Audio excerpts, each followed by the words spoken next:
चलिए आगे बढ़ेंगे तो उत्तराखंड की राजनीति में एक नया डेवलपमेंट देखने को मिला है। राज्य के पूर्व विधायकों ने खुद का एक संगठन बनाया है।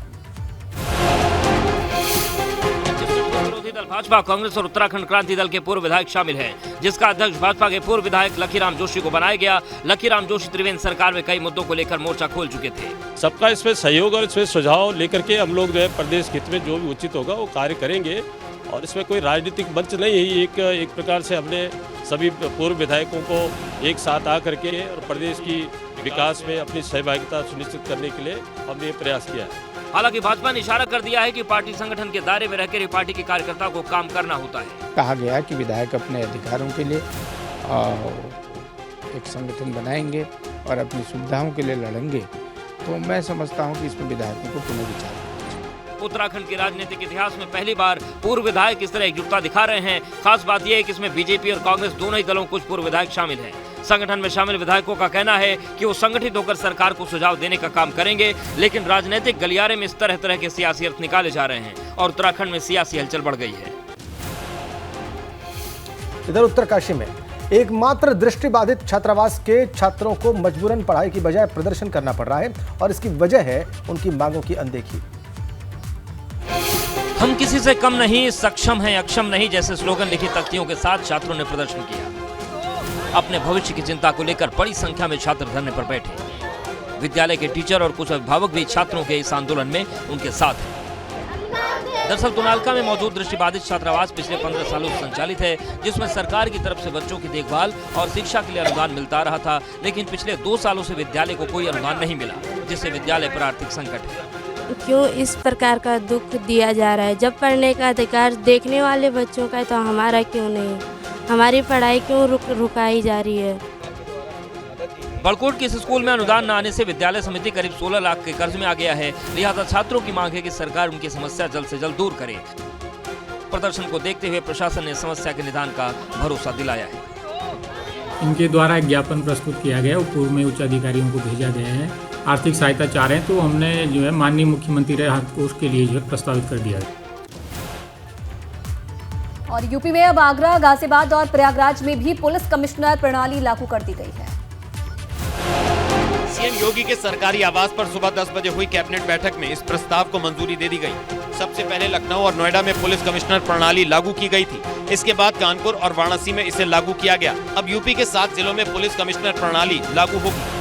लखनऊ, वाराणसी, कानपुर, गौतम बुद्ध नगर, गाजियाबाद, आगरा और प्रयागराज। दरअसल आगरा और गाजियाबाद देश के उन शहरों में शुमार हैं जिनकी आबादी 15 लाख से ज्यादा है, जहां पुलिस आयुक्त व्यवस्था लागू नहीं है। शुक्रवार को उत्तर प्रदेश सरकार ने गाजियाबाद और आगरा में ये व्यवस्था लागू कर दी है। सीएम योगी ने ट्वीट कर नए कमिश्नरेट बनने पर जनता को बधाई दी है। पुलिस कमिश्नरेट सिस्टम लागू होने पर डिप्टी सीएम केशव प्रसाद मौर्य ने भी खुशी जताई है। निश्चित तौर से यह बहुत ही सराहनीय कदम है। आदरणीय योगी जी के नेतृत्व में आज कैबिनेट की बैठक में प्रयागराज को, गाजियाबाद को, आगरा को पुलिस कमिश्नरी सिस्टम का हिस्सा बनाया गया है। यूपी सरकार औद्योगिक शहरों को मजबूत करने में जुटी है। सीएम ने साल 2027 तक राज्य की अर्थव्यवस्था को 1 ट्रिलियन अमेरिकी डॉलर तक पहुंचाने का बीड़ा उठाया है। ऐसे में ये बेहद जरूरी है कि औद्योगिक महानगरों में शांति रहे, कानून व्यवस्था कायम रहे। और पूर्वांचल के बाद अब सीएम योगी पश्चिमांचल के दौरे पर हैं। वहां पर उन्होंने अलीगढ़ और फिरोजाबाद में प्रबुद्धजनों के सम्मेलन को संबोधित किया और विकास योजनाओं की सौगात दी। अलीगढ़ को शुक्रवार के दिन बड़ी सौगात मिली। सीएम योगी ने 75 करोड़ से ज्यादा की योजनाओं का लोकार्पण और शिलान्यास किया। नुमाइश मैदान में प्रबुद्धजनों के सम्मेलन को संबोधित करते हुए मुख्यमंत्री ने कहा कि यूपी के विकास का बड़ा रास्ता अलीगढ़ से होकर ही जाता है। देश का सबसे बड़ा एयरपोर्ट यहीं पे जेवर में बन रहा है और देश का सबसे बड़ा एक्सप्रेसवे, गंगा एक्सप्रेसवे भी यहीं से होकर के जा रहा है। अलीगढ़ के बाद सीएम फिरोजाबाद पहुंचे। यहां मुख्यमंत्री योगी आदित्यनाथ ने 269 करोड़ रुपए की 248 विकास परियोजनाओं का लोकार्पण और शिलान्यास किया। मुख्यमंत्री ने गरीब महिलाओं को घरों की चाबी सौंपी, साथ ही पढ़ने वाली छात्राओं को स्मार्टफोन बांटा।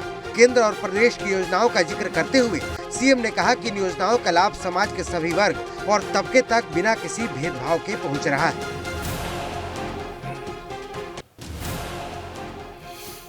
वहीं प्रयागराज में छात्रों के आंदोलन पर अब सियासी रंग भी बढ़ चुका है। छात्रों के आंदोलन में अब सपा विधायक पल्लवी पटेल की एंट्री हो चुकी है। 4 गुना फीस बढ़ोतरी के खिलाफ इलाहाबाद सेंट्रल विश्वविद्यालय के छात्र पिछले 81 दिन से आंदोलन कर रहे हैं। छात्रों के आंदोलन को समर्थन करने सपा के विधायक पल्लवी पटेल भी विश्वविद्यालय पहुंची और छात्रों के अनशन में शामिल हुई। इस दौरान पल्लवी पटेल ने बीजेपी पर प्रहार करते हुए छात्रों से वादा किया कि इस लड़ाई में पूरी तरह उनके साथ है। पूरे आंदोलन में मैं अपने छात्रों के साथ पहले दिन से हूँ, लगातार उनके कांटेक्ट में हूँ और मैं ये मानती हूँ कि जितना मैंने इस आंदोलन को समझा है, इसको अभी और धार देने की जरूरत है, अभी इसको और बड़ा भव्य रूप देने की जरूरत है। दरअसल इलाहाबाद सेंट्रल यूनिवर्सिटी प्रशासन ने 31 अगस्त को कार्य परिषद की बैठक बुलाकर रेगुलर कोर्स की फीस 4 गुना तक बढ़ा दी थी। इसके साथ ही पीएचडी की फीस 15 गुना बढ़ाई गई थी। इसके विरोध में विश्वविद्यालय के छात्र लगातार आंदोलन कर रहे हैं। छात्रों ने 5 सितंबर को आमरण अनशन शुरू किया था, जो अब तक जारी है। इधर प्रॉपर्टी विवाद में पड़ोसी महिला का घर फूंकने के मामले में विधायक इरफान सोलंकी की जमानत अर्जी पर कानपुर में सुनवाई। जहां केस डायरी और सीडी न होने की वजह से अगली सुनवाई 1 दिसंबर तक टल गई है। सरकारी वकील ने कोर्ट से तथ्यों को परखने के लिए और वक्त मांगा। इस पर इरफान के वकील ने तुरंत अपने दोनों मुवक्किलों को अग्रिम जमानत देने की अपील की, लेकिन जज ने डिफेंस के वकील को बड़ी ताकीद देते हुए जिला जज संदीप जैन ने अगली सुनवाई के लिए 1 दिसंबर की तिथि नियत कर दी है। जिला जज की कोर्ट में 1 दिसंबर को सुनवाई होगी। आगजनी, रंगदारी समेत कई मामले में आरोपी हैं। 7 नवंबर की रात नजीर फातिमा के प्लॉट में आग लगी थी। पीड़ित महिला ने दोनों भाइयों पर केस दर्ज कराया। केस दर्ज होने के बाद से दोनों भाई फरार चल रहे हैं। दोनों के खिलाफ पहले से ही गैर जमानती वारंट जारी है। इस पर कोर्ट ने कहा कि 1/12 तक अगर सीडी और कमेंट्स नहीं आएंगे तो 1/12 को हम बेल दे देंगे। इधर पुलिस लगातार दोनों भाइयों को तलाश रही है। सूत्रों के मुताबिक 2 दिन पहले विधायक की लोकेशन दक्षिण भारत के एक शहर में मिली थी, जबकि इससे पहले दोनों की लोकेशन महाराष्ट्र में भी मिली थी, जिसके लिए पुलिस की एक टीम मंगलवार को महाराष्ट्र भी गई थी। अग्रिम जमानत के लिए इरफान सोलंकी और उनके भाई रिजवान सोलंकी के लिए एक अगली डेट दी गई है 1 दिसंबर की। 1 दिसंबर को फिर से सुनवाई होगी।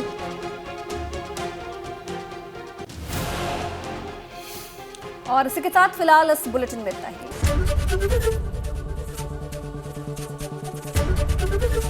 एबीपी गंगा, खबर आपकी, जुबान आपकी।